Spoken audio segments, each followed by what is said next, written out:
Assalamualaikum warahmatullahi wabarakatuh. Bismillahirrahmanirrahim.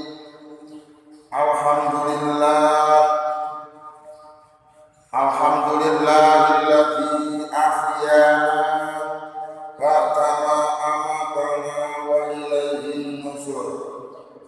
Wa ba'du an Abdillah ibni Umar anna Rasulullah sallallahu alaihi wasallam ra'a busaqan fi jidaril kiblati fahakkahu thumma aqbala 'alan nasi faqala idza kana ahadukum yusolli fala yabsuk kibala wajhihi fa inna Allaha kibala wajhihi idza shalla. Rawahu Muslimun.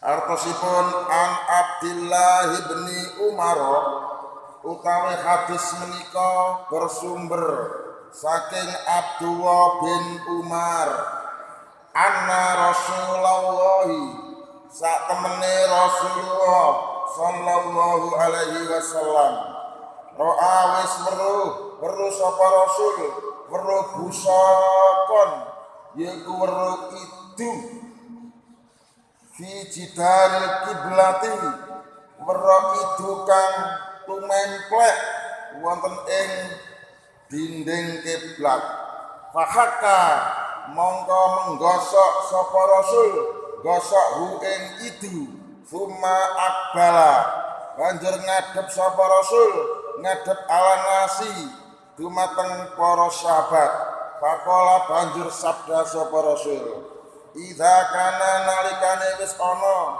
sapa ahadukum salah sijine sira kabeh yusoli kang lagi salat sapa ahad fala yabsuk maka jangan sekali-kali meludah maka aja pisan-pisan ngidu sapa ahad kibala wajhi yaitu ngidu ke depan atau ke arah ahad. Jangan sekali-kali meludah ke depan ahad. Fa inna Allaha mongko sak temene Allah kibala wajhi berada di depannya ahad idza sholat nalikane sholat sapa ahad. Rawa wis ngriwayatna ing hadis ngriwayatna sapa Muslimun Imam Muslim. Hadis bersumber dari Abdullah bin Umar sesungguhnya Rasulullah sallallahu alaihi wasallam pernah melihat ludah yang menempel di dindingnya kiblat. Lalu beliau menggosoknya. Kemudian beliau menghadap kepada para sahabat lalu bersabda, apabila salah seorang di antara kamu sedang sholat, maka janganlah kamu meludah ke arah depanmu, karena sesungguhnya Allah Subhanahu wa Ta'ala berada di depanmu di saat kamu sedang sholat. Hadis riwayat Muslim. Para jamaah, bapak-bapak, ibu-ibu ingkang minulya, hadis ingkang sampun kula waos kala wau kula paringi tema, kula paringi bab inggih menika bab larangan meludah di dalam masjid. Dadi nek kapan sampean ngidu banjur sampean ngidokno ning jero masjid ngoten niku dipun larang dening Gusti Allah, dipun larang dening Rasul Allah, dipun larang dening agami. Nggih mboten sekedar Gusti Allah mawon ingkang larang, termasuk takmir masjid insyaallah nggih nglarang nek kapan sampean idu banjur sampean idono ndek masjid.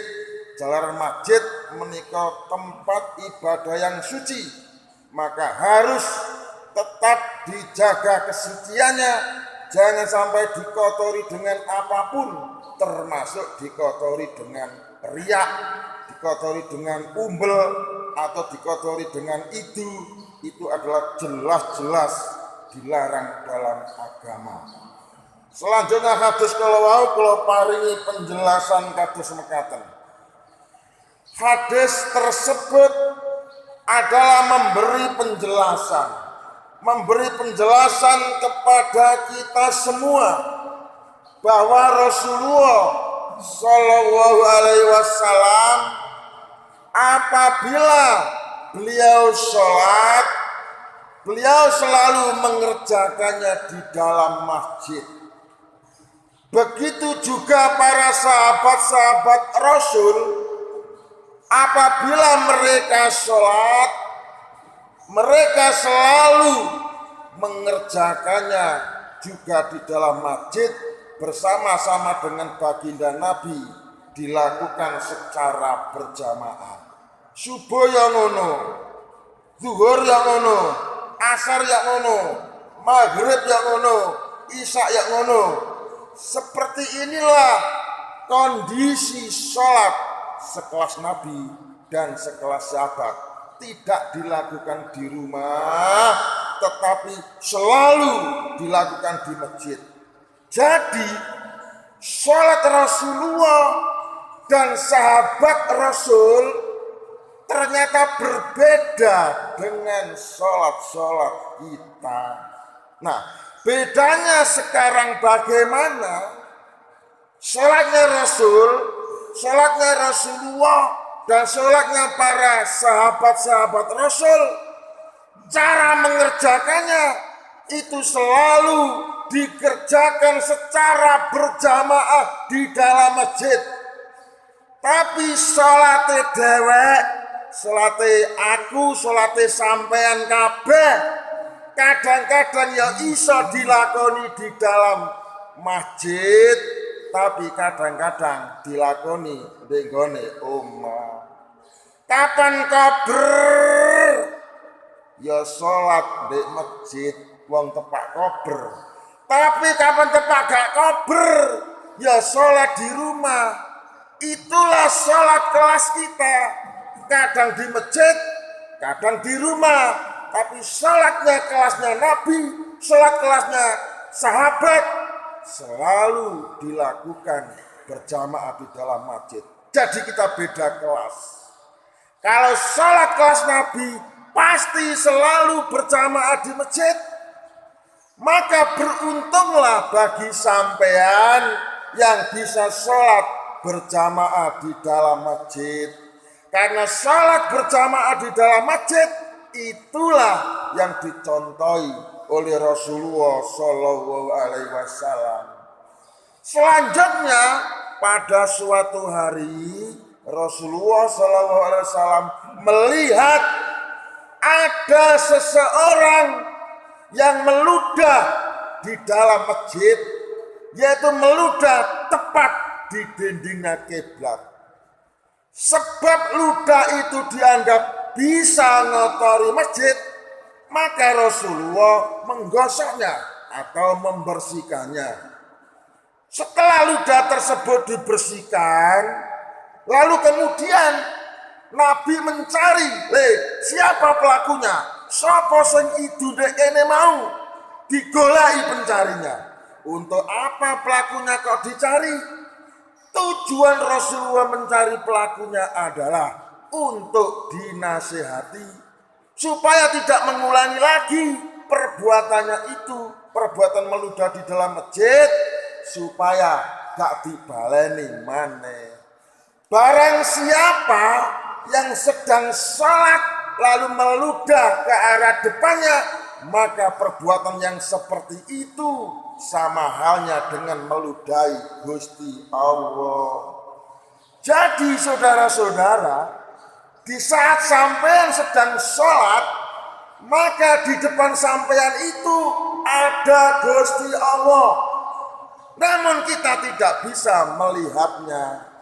Gusti Allah lah yang bisa melihat kita di saat kita itu sedang sholat.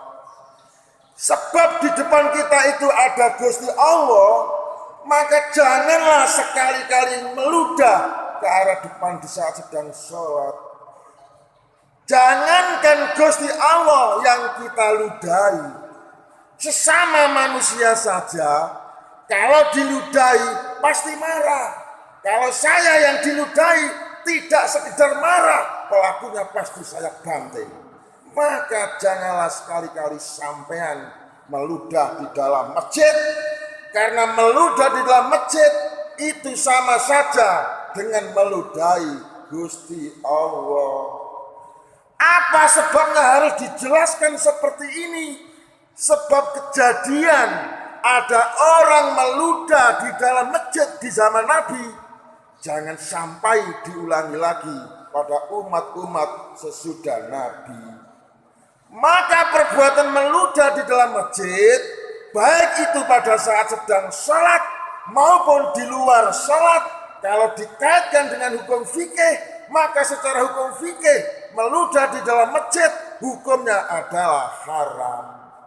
Rasulullah melarang umatnya agar tidak meludah di dalam masjid, karena masjid itu adalah tempat yang suci, tempat yang sakral, atau tempat di mana Allah Subhanahu wa taala bisa kita temui.